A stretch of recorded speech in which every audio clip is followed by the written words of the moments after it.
si Moïse Katumbi alaka victime to kondana ki yango lelo na moni yango lisusu bazel moko tozo constater na société na ndimite ke Tshisekedi azwaki téléphone abisi bango tambo ko sala papier na bino wana bocha batu nyoso me Kabila zalate je ne pense pas mais ezo uta wapi cette manière ya ko exposer mboka ba toucher histoire ba biaiser même histoire ya bana mwana moko atalaka TVT un étranger pour la toute première fois à la TV à apprendre na mutuna que le pays n'a connu que 4 présidents alors qu'on en a eu connu 5 jusqu'à ce jour. Oui, en fait, Basile Bazanga et puis Bazanga a tendance à tronquer l'histoire. Ce qui Nathalie affiche Wana et que Nathalie, la troisième personne, a été assassinée. Naotala a parti affiche Naolba voilà. La quatrième personne a participé à l'assassinat à la troisième personne pour qu'elle remplacer. Et là, je suis pénazak pour remarquer que Bandeko Nabiso va au Bossana. Na mois de janvier 2020. Tout ça a un débat houleux ici. Et dans un plateau, et dans un plateau, tout ça a un débat sur le billet collector.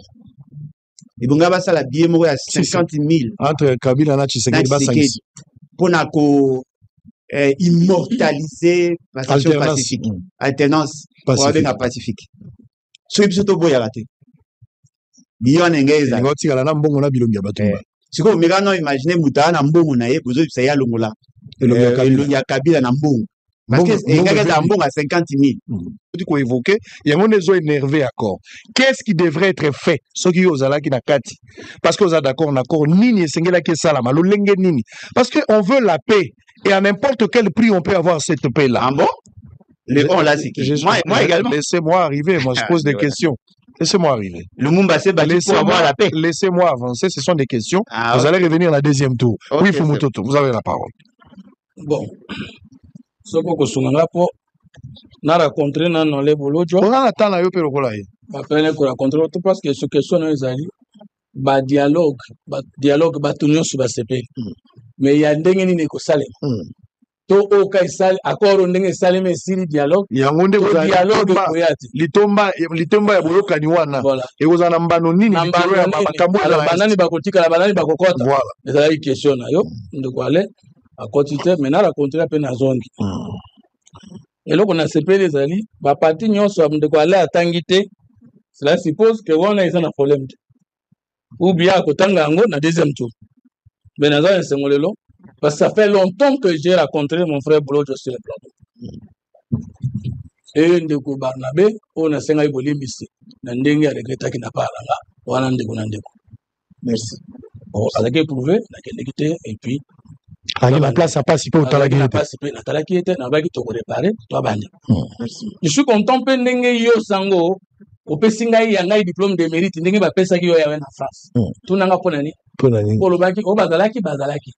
Mais lelo bon on a un plateau sans négliger les autres. C'est la crème politique ou kakelo kuona. Bandima que moi j'ai apporté quelque chose et les autres ont apporté quelque chose. La nouvelle génération politique en termes de débat, d'idées. Alors, comme nous dit biso, bato bandima ba ondima biso, pas moto mamambe, patika na ndenge na ba. Nous na kosenga de ko Barnabé, de ko Alain, de ko Yves na débat oyo. Et tali que soka accord oyo et koti to respecter même pendant 48 heures. Il ne manquera pas de mi Congolais ba kufite. To loba, ndenge to la lobaka, rien n'est totalement bon. Ni totalement mauvais. Vous avez la conséquence. Moi, je vous demande. Nazo, il y a la conséquence. Personne ne connaît tout, mais tout le monde sait quelque chose. Ce qui nous unit est plus grand que ce qui nous divise. Mais ça a choix. Je n'ai pas le pouvoir de contraindre les autres. Nous avons contraint de quoi aller. Question est pertinente. Alors, tout le monde est accord, mais tout est bas. Et c'est là qu'il ni ne senga maki na pouvoir en place. Pour tout comme un accord, on a tout bête dans mon mabon. Question Yamaka symbole. Allez ni nezalaki je réponds à cette question. Ezalaki ndeke bitumbe ezalaki na Congo avant Tshisekedi akoko maka président. Tokoki kotanga depuis Mobutu plus de 3 décennies et là on ne pesinga précision on ezali communiqué conjoint. Merci na ba Congolais nyonso o bazali kolanda biso de partout na pesi binombote na pesi mbote na baye bazali kolanda biso libanda ya République démocratique du Congo pe baye bazali kolanda biso na kati na pesi mbote na bandeko tu oyo bazali na France, Belgique, Angleterre, Allemagne, Espagne, partout oyo bozali kolanda na pesi bino tumbote na pesi pe mbote na bandeko bazolanda aux États-Unis d'Amérique, surtout baye bazali na Canada, bazali na Brésil, Mexique, na pesi bino tumbote na yebi vraiment que bozali ebele ya kolanda émission na bino, mais au courant de cette émission peut-être bokoyo kakanda na maram na oloba parce que le plan contre la République démocratique du Congo, les ennemis balalite le lege tozo solo la na bino réunion moko euti ko salema na Rwanda entre les officiers supérieurs ya Uganda na Rwanda basanganaki et ils sont en train de renforcer leur position à l'est de la République. Et Bazali défier les États-Unis d'Amérique. Eux pensent que Bazali défier Félix, eux pensent que Bazali n'a pas délogé de Félix dans le pouvoir, mais ils sont en train de défier Félix Antoine, la République démocratique du Congo. En même temps, Bazali défier Oyotozo Benga. Amérique ou bien Donald Trump, parce que c'est bien lui qui a pris l'option de stopper la guerre en République démocratique du Congo. Awa tozo solo la nabino, toko solo lango, bokoyeba ke qu'est-ce qui se passe au juste. Et puis na yebisa kibino na ba émission passée, il y a au moins 3 options que les chefs de l'État avaient empruntées pour finir la guerre en République démocratique du Congo ou bien pour terminer tout le bêtise qui se passe dans notre pays. Il y a l'Iboson avec Serbino et Zaki, option militaire. Option militaire, oh Ezalaki, option moko ya facilité. Ezalaki, option difficile, il y a correction parce que dans l'option militaire, le Rwanda a un avantage à Makassi. Le Rwanda a un avantage à Makassi. Na option à Liboso. Na option à Soko Tali, le chef de l'État n'a Koko Manayen à pouvoir. Il a voulu faire la guerre au Rwanda. Il a trouvé bon. Il y a Kokenena Rwanda na Bitumba. Mais Rwanda, comme Rwanda, ça a déjà un avantage. Et ça, comme si Bozo Sala et Lokona Moutou. Mais au Bozo Welelanaye, nombre de pourcentage. Mais Moutou a déjà 40%. De plus déjà et pas naïf. Rwanda a déjà 40%. Il y a Bitumbaso qui est bandit, il y a déjà 40%. L'homoni armée numérique à Rwanda. Naba journaliste congolais, Oyo Bazo travaille pour Paul Kagame. Babandaki kosa la pression sur la République démocratique du Congo pour qu'on aille en guerre avec le Rwanda. Bah, il dit bien que ceux qui toquent en guerre dans Rwanda, Rwanda a cause de la supériorité sur Bissau. Parce que au Rwanda, ça déjà, on avait des officiers supérieurs militaires ici au Congo qui sont rwandais et on avait des officiers supérieurs congolais qui sont les pro-rwandais et qui travaillaient en faveur de Rwanda. Qui travaillaient en faveur de Rwanda. Et là déjà, ceux qui ont bandé guerre avec les Rwandais, Rwanda linga qui a supériorité mongoli kolona biso. Mais batu bay oyo baye baki politique te, oyo baye bi makambo leke zokedete. Et to kunda kaka na Rwanda, mongoko ya muke tous les journalistes qui disaient ça na ibisaki bino bazaki ba journalistes pro Rwanda. Baye baki bien na ba réunion na bango ba selaki. Baye baki bien na ba makambo na bango nyonso oyo ba préparaki, baye baki bien que aller en guerre avec les Rwandais, c'est les Rwandais qui va gagner. Bandego na ebisibino ke tolinga ki to betama et pas Rwanda lokola bana miki. Tolinga ki to betama et pas Rwanda lokola ba bébé. Rwanda linga ki côté la biso tina ndako. Sachez bien que Rwanda bandaki ko dominer biso na ba makambo ebele. Donc domination ya Rwanda elinga ki comme lisusu fadis. Domination ya Rwanda elinga ki comme atafa 1 million bandeko boy maintenant une émission. Boy même émission, bo liker. Vous likez l'émission, vous partagez, vous allez venir dans partage, vous commentez, vos commentaires, et ça la bien makasi. Na lobi pose alors na parce que na ko expliquer bino makambo tina soka émission oyo ko pesa congolais nyoso kanda. Oyo ko pesa mutu nyoso kanda au cours de cette émission. Parce que ba congolais belé ba bien que moyen to téléma to sala to que na option y a pour lever option il y a option au Rwanda sali comme la biso ya bitumba les seules options au Rwanda bandaki ko s'attendre pour gagner biso seule option au Rwanda abandaki pour mataliser donc pour s'imposer au yalingaki à s'imposer sur la République démocratique du Congo.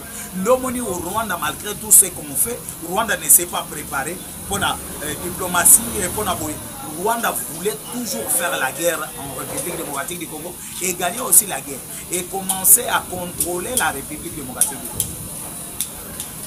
Bonne émission, bonne émission, hein, bonne émission.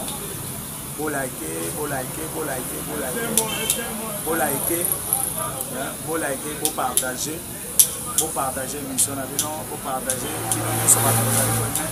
vous partagez, vous partagez. Parce que l'émission n'a pas sentir méchant et ça m'a cassé. Vous pouvez s'en avoir like vraiment à ma casse. J'aime la vie et pour ça la bien ma casse. Et les Rwandais maintenant, à vendre à Monique non. Au officiel na yo bazawa, oyo babanda qui kozwa déjà les contrôles armés na biso. O babanda qui kozwa les contrôles ya mboka na biso na ba niveau nyonso. Même à bas niveau oyo ba congolais ebele ba yebaki même à bas niveau oyo ba congolais belé bazali ko comprendre que les Rwandais abandaki ko azalaki déjà na avantage c'est que je peux dire azalaki déjà na avantage nyonso oyo ekoki kopesa ye victoire sur biso oyo ekoki kopesa ye victoire sur la République démocratique et biso tovandi sikoyo totali toye komona keno la République démocratique du Congo, mon pays, la République démocratique du Congo qu'on a choisi tous, et c'est que les peuples congolais pensaient bien que ça peut être tel que vous le pensez, mais la République démocratique du Congo, c'est Oyo. Et Zalaki Mboka Oyo, Kabila, Azalaki trop sûr. On m'a dit même Kabila Koyanaï, parce que Mayele la Bamonion sont battus à mon armée. Kabila Longwe na Union africaine. À lobby, à Zolo président africain, non, je ne vous dis pas au revoir, mais je vous dis à bientôt. Bazalaki trop sûr. Parce que Kabila Salaki n'a face du monde comme si il y a des gens qui ont coupé ça qui vient dans le monde. Il y a des gens qui ont coupé ça qui vient dans le Congo plutôt. Mais tant que ce n'est pas ça, Kabila Asala a joué qui hypocrisie à ma casse. C'est quoi l'hypocrisie que Kabila joue? Kabila Sali comme si Makambo yo, ba Congolais tout bazologa. Kabila bazali koko sela e makambo Kabila zo apesa ki pouvoir na Tshisekedi na kimia na motema malamu ye akoki ko baloga contre Tshisekedi te Tshisekedi azande konaye mais tant que Tshisekedi a essayé de rapprocher tout le monde Tshisekedi a essayé de causer avec Kabila le lenge batutu ba nouveau président nyonso baye ba collaborer na ancien président mais Kabila na motema na ezalaki bongo te Kabila na motema na ezalaki bongo Kabila na motema na ezalaki Tshisekedi akufa que le Congo n'avance plus que le Congo soit toujours tel que nous sommes que le Congo parce que l'Ibanda ya Congo ezalaki na deuxième option et troisième option ce sera la dernière option que je vais vous expliquer oyo ezalaki le plus difficile de tous les trois options nde ba soda sikoyo na kati ya mobilisation bobandaki komona que tokei to bundi oyoki que Congo a récupéré autant de villages. Lobi oyoki non repli stratégique. Et repli stratégique, c'est les Rwandais qui récupèrent maintenant ces villages-là. Rwanda monte en zonga bisika oyoto perdre dans village. Mais pourquoi les replis stratégiques Rwanda zoya pour récupérer bisika Congo azalaki? Et puis ceux qui tozo qui n'a bitumba ozo kababandaki ko bimisa option mususu oh non, c'est ça l'effet. C'est ça l'effet, c'est le Congo qui va observer les cessez-le-feu, mais le Rwanda a ébi makambo à cessez-le-feu. Rwanda makambo à cessez-le-feu, il y a bien. Là, nous allons observer cessez-le-feu, nous allons observer cessez-le-feu, et ça la République démocratique du Congo.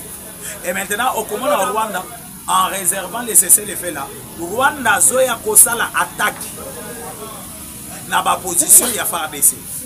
Rwanda zoya ko attaquer ba FARDC. Rwanda zoya ko déloger ba FARDC na ba position na ba mo. Parce que a ko déloger ba moté pona nini. Parce que bino bovande bozaki di ba boyebi que tout ça na cessé les faits. Pour moni mbala moko ba bimeli bino embuscade attaque. omona basoda na biso bakokima bakotika minduki bakotika wana barwandais babandi kofilme otala armée bayebisi bino baza na armée tala armée bazokimama tala basoda bazosala boye et tout ça ezalaki pamba te ezalaki na plan ya Kagame ezalaki na plan ya Kabila ezalaki na plan oyo bango tout bayebaki bien que il faut tokende na plan bandeko na yebisi bino kozala ebele parce makambo na koloba na suka émission ekopesa bino kaka ekopesa bino tuka ezalaki plan moko ya makasi oyo bango bakendaki kosala ba donc bazalaki trop basé sur l'armée affaiblir l'armée de la République démocratique du Congo pour rendre fort l'armée du Rwanda pour rendre fort l'armée du Rwanda. Et dans tous les options oyo tokei kosala l'option le plus dure na yebisi bino ezalaki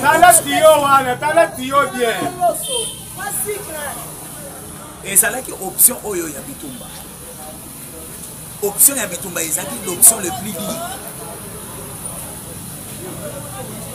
et na option ana nazoyebisa bino ezalaki l'option un peu dure toye sikoyo na deuxième option oyo ezali option ya infiltration na bainstitution nyonso ya mboka option ya infiltration wana nyonso ya mboka omoni bainstitution na biso nyonso bakotisi barwanda Kabila na kokende na ye atikeli biso bainstitution pamba boye azwi mabungu apesi Assemblée nationale bazwi ki Tambwe Mamba bapesi Sénat bazwi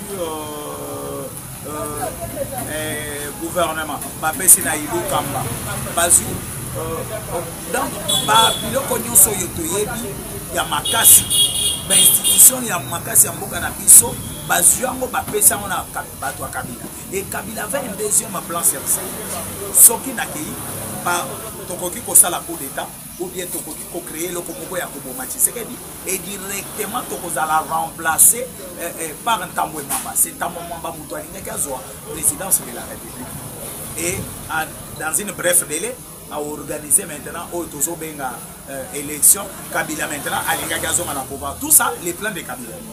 La deuxième option et ba plan na yenyo so na soko tali Kabila na batu na ye na ba institution ya mboka bozo trouver même un DG ya société azo respecter chef de l'état solo ba boy ya zo comprendre chef de l'état solo lobi boy ya comprendre et ce qui on l'a dit bien ndeko na ngai lo lenge tozo solo la na bino mobandaki ko comprendre bien que le chef de l'état azalaki respecté par bato ya Kabila. Et aujourd'hui, on a Vital Kamerhe qui est le président de l'Assemblée nationale. Azobi Mazo et Bisabino Genon, option ya Bitumba, et Bitumba Boye na Boye, Boye Toko Salate, et Boye Soki Balobi, Kamerhe Azolo Makambokaga intoxique.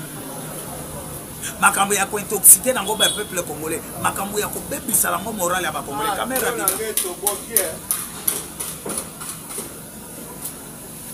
Kamerhe abimia wazo yebisa na ba Congolais. Le lenge tozo solo la nabino bato bakufi 318 kuna na nini na moba mais Kamerhe alobi azopesa ba effectif na ba nombre même ya bato bakufi mais na mboka na ye na Walungu alobi makamwa na quelques jours après 2 semaines après pas bomi 17 personnes. Est-ce que Kamerhe alobi 17 personnes? Mais pourquoi alobi kaka moba? C'est quoi les plans? Les plans ya Vital Kamerhe ça plan ya Vital Kamerhe. Awa tozo yebisa bino comme les États-Unis d'Amérique viennent de décider sur la République démocratique du Congo, comme les États-Unis bauti kozwa ba décision sur la République, il faut que maintenant ba Congolais biso peto zo décision sur bato yo nyonso bazo tambola na vision ya avancement ya mboka na biso. Bato yo nyonso bazo tambola na vision ya kokende libanda comme mama solo libanda. Nous tant que ba Congolais to kontima ngote. Nous, tant que les Congolais, nous avons fait ça dans la bateau. Nous avons très bien. Awa tozo solo la nabi. Awa toza na kati ya kosala émission. Awa toza na kati ya kolobela mboka na biso. Bateau na nyonso bolanda même le ministre ya justice à cette époque là tunda ya Kasena. atelemi bapesi instruction pas chef de l'état azoloba no nakobenga yemei wana nani Kabila mais tunda ya kasenda lelo ndenge tozosolola na bino boye tunda kasenda ayokaka lisusu te mato eyokaka te miso emonaka te tunda kasenda amonaka te mato epe eyokaka lisusu mais atelema mpona koloba non je vais appeler yemei nakobenga yemei akoya na intervention bandeko bolanda na bio lolenge yemei akoya en intervention ya tunda ya kasi lolenge yemei akozala en faveur ya tunda ya kasi akoya kokote na tunda ya kasi donc bazalaki sûr na makambo Kabila yebisaki bango bazalaki sûr na makambo Kabila siraki bango keno ata bosali nini nga na kozalana tokobotola Tshisekedi du pouvoir tokosala boye leo moni bato ya Kabila bazalaki kaka têtu envers le chef de l'état bato ya Kabila bazalaki kaka têtu envers Félix Antoine Tshisekedi Tshilombo. Et les dernières options ezalaki l'option le plus difficile ezalaki option ya diplomatie. Pourquoi j'appelle ça l'option le plus difficile? Parce que dans la diplomatie tu peux échouer tout comme tu peux réussir. Parce que dans la diplomatie soko ke na loyenge échouer et s'imiter. Boyebi ke tozo bunda même si les Rwandais s'entêtaient, bato babandaki ko encourager Rwanda, bato bazalaki si ma Rwanda ba parents adoptifs ya Kagame ezalaki ba américain bozo mona lelo oyo babalukeli yo. Et le pana il faut être ba président africain ebele. Oyo bomoni babalukeli Kagame. Et puis nazo yebisa bino bien que c'est les Américains qui vont tuer Kagame. Kagame bakoboma e pas ba américain pas ba congolais. Parce que les Américains ne pas monisco bifete que na bango pas monisco yoke makambo na bango nyonso siko vi na bango eza na kati ya Congo ndenge bazomona Paul Kagame azo continuer ko s'entêter ba Américain bakoboma ye ba Américain de bakobare je vous dis ba Américain bazo bare Paul Kagame parce que Paul Kagame a aussi compté les la République démocratique du Congo a telemi aboyi alobi obino bolobia na yango te bino ba Américain na kosala. Et dans cette option là qu'est-ce que je vais vous expliquer? Le chef de l'État a banni diplomatie. D'abord on a les 9 voisins autozana bango. Parmi les 9 voisins moko oyo tomonaki d'abord sincère na biso c'est le Burundi mwana mu Angola et le reste il y a 7 voisins bango tout contre la République démocratique du Congo parce que bazaki na intérêt na bango na Congo. Sassou Nguesso azala bakare mi na Congo. Président rwandais wana azalaki président ya Congo yende moto a dirigeant na Congo. Le président ya mboka nini lisusu président ya Uganda ye azalaki vice président ya Congo. Le président ya Soudan du Sud, président ya Centrafrique, président bango tout bazaki na intérêt na bango na Congo. Kabila pesaki bango intérêt na pambate, Kabila pesaki bango intérêt en sachant bien que lobi soki na kozala na problème, ce sont ces présidents ici batou ba pour favoriser biso. To kosena vraiment na ba technicien na biso tali la biso combien de minutes on a déjà ah ouais. Tozo ke ne malebe na suka ya émission, et baebaki bien que ba président na ba kokote la Kabila pour favoriser na ba buzo bana. Et l'olenga ba kokote la Kabila, il faut biso tozala ngai Kabila na pesa batwana ba opportunité, ba chance pour batwana un jour ba ya kopesa nga pe chance. Donc ba bwa ke la nga beki. Bangonde ba kopesa nga ba beki oye ko sala ke ngai vraiment Kabila nazongela pouvoir. Bozola nanga très bien posana kasa kola. Pona ke décochité ndelo lenge kani bande kwana batelemaki omoni bazali ko favoriser Kabila. Félix azoya na bango boye balobi non Félix oyo zolo bana ezango te Kabila makambo yozo sala zonyokola ba congolais makambo yozo sala zo sala ko. Mais dans cette option là eloko biso tokoki koloba ngana bino langage tokoki koloba biso ba congolais il faut favoriser la République démocratique du Congo, notre pays. Il y avait même des militaires qui sont congolais mais basés contre la République. Pourquoi bazaki na ba faveur na bango et pas Kabila? Bazaki na ba faveur nyonso Kabila kina kiba. Et on a chité ou bien assis sa émission na ngai na ebisi bino réunion mo pesalami na Rwanda. réunion esalami ya makasi na Rwanda na kati ya réunion na bakeye kosala bango tout bakeye kosala réunion mpona koya kobundisa République démocratique de Congo balobi no biloko États-Unis alobi na biso toyebi yango te biloko États-Unis azali koloba na d'ailleurs tala nano ba M23 babimi balobi ono ba contrat na etali au Rwanda na République démocratique du Congo etali biso to continuer bitumba oko continuer bitumba na Congo tu es sûr oko bunda parce que na Congo bino bozo penser que ba officier na bino botika na Congo na nde ba continue na commandement ya bitumba ko bino bo banda ko collaborer na bango ba pesa bino ba plan de guerre non et ko sale mabongo te cette fois-ci c'est les Blackwater. Le Blackwater baza banani baza ba commando américain privé. Il y a M. Eric Prince. Oyo bakokita na kati parce que bazalaka deux groupes wana na Amérique tozana ba Blackwater oyo la kisi na lingala mai ya mwinda na Russie tozana ba Wagner. Bazalaka bato oyo bazalaka bayaka ba équipe ya secours.